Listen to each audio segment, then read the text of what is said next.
बातमीपत्रात आपलं स्वागत। आता बातम्या पाहू विस्ताराने। कोल्हापूर शहराला पाणी पुरवठा करण्यासाठी महापालिका नदीतून पाणी उपसा करते। त्याबद्दल पाटबंधारे विभागाची 152 कोटी रुपयांचं बिल महापालिकेने भरलेलं नाही। त्यामुळे पाटबंधारे विभागाने सकाळी शिंगणापूर आणि बालिंगा पंपिंग स्टेशन सील केलं। ही बातमी समजताच कोल्हापूर महापालिकेने प्रतिकारवाई केली। त्यातून घरफाळा आणि पाणीपट्टी थकवल्याबद्दल ताराबाई पार्कातील पाटबंधारे विभागाची कार्यालय महापालिकेने सील केली। या परस्पर विरोधी कारवाईची चर्चा आज दिवसभर सुरू होती।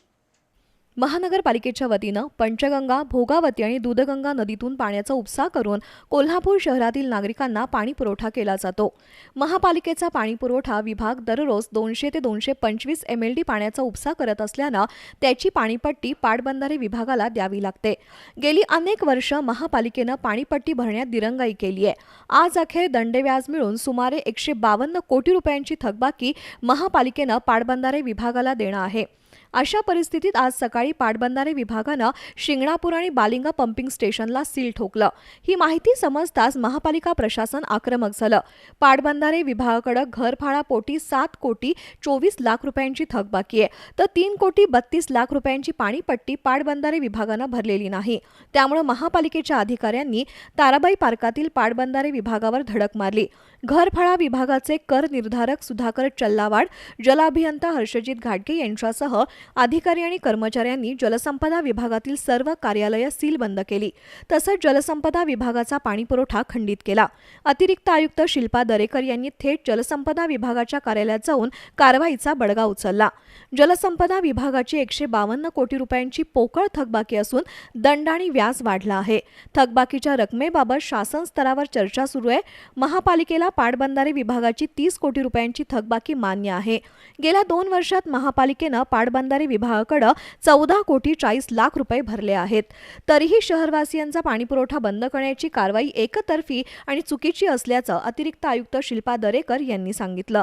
महापालिकेला जी त्यांच्याकडचे जे डिमांड आहे पाणीपट्टीचं, त्यातले जे मुद्दे माहीत नाही, त्या व्यतिरिक्त जे मान्य असलेले जे आहेत त्यापैकी पैसे भरण्याचे प्रयत्न चालू असल्याचं आम्ही सांगितलं होतं आणि त्या सरांनी पण ॲग्री केलं होतं। त्यासाठी महापालिकेला जलसंपदेची जी मागणी आहे त्यापैकी फक्त 30 कोटी मान्य आहे। त्यापैकी आम्ही जवळजवळ मागच्या वर्षी 7 कोटी आणि यावर्षी आज अखेरपर्यंत 6 कोटी 40 लाख भरलेले आहेत आणि शिवाय घरपट्टी आणि पाणीपट्टीचं समायोजन करून काही रक्कम देण्याचाही आम्ही विचार केला होता।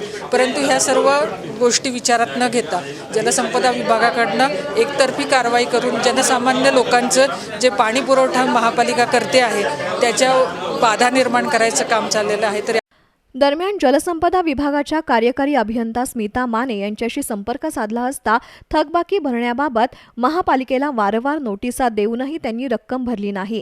मार्च अखेर असल्याने वसुलीसाठी कारवाई करावी लागते, त्यामुळे ही कारवाई केली। पण महापालिकेने नोटीस न देता पाटबंधारे विभागावर केलेली कारवाई चुकीची असल्याचं स्मिता माने यांनी सांगितलं।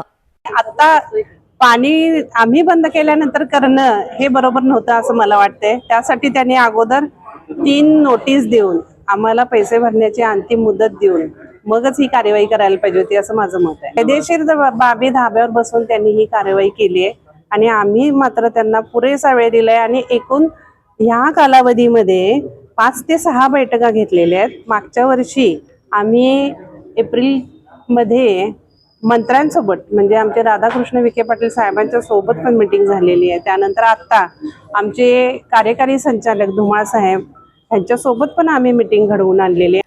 दरम्यान महापौर रूपाराणी निकम यांना याबाबत माहिती कळताच त्यांनी पाटबंधारे विभागाशी संपर्क साधून चर्चेतून मार्ग काढू असं सांगितलं।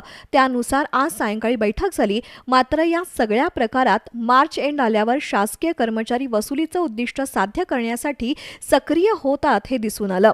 तसंच शासकीय कार्यालयांचीच लाखो रुपयांची थकबाकी असताना सर्वसामान्य नागरिकांकडून बिलाची वसुली करण्याची नैतिक पात्रता या शासकीय विभागांकडे आहे का असा प्रश्न उपस्थित होतो।